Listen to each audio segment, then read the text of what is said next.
নমস্কার বন্ধু, কেমন আছো তোমরা? আশা করি খুব খুব ভালো আছো। বন্ধু, আজকে আমাদের রেসিপি সাবু মাখা। প্রথমে একটা কলা ভালো করে চটকে নিয়ে তারপর একটা সন্দেশ দিয়ে এর সঙ্গে ভালোভাবে মিশিয়ে নিলাম।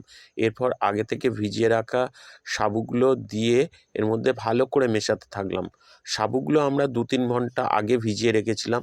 এবার এর মধ্যে পরিমাণ মতন চিনি, ছোলা দিয়ে ভালো করে মেশাতে থাকলাম। আপনারা যেমন মিষ্টি খাবেন ততটাই চিনি দেবেন। এরপরে টুকরো করা শসা ও টুকরো করা কুল দিয়ে দিলাম। আপনারা যে কোনো ধরনের ফলই দিতে পারেন, ফল দিলে এর টেস্টটা আরও বেড়ে যায়। ও সামান্য পরিমাণে লবণও দিতে পারেন, লবণ দিলে এর টেস্ট খুব ভালো লাগে। বন্ধুরা, এই রেসিপি যদি আপনারা যে কোনো নিরামিষ বা উপবাসের দিনে আপনারা খেতে পারেন। এটা সম্পূর্ণ একটি নিরামিষ রেসিপি। টাটা, গুড বাই বন্ধু, দেখা হবে আবার পরের ভিডিওয়ে।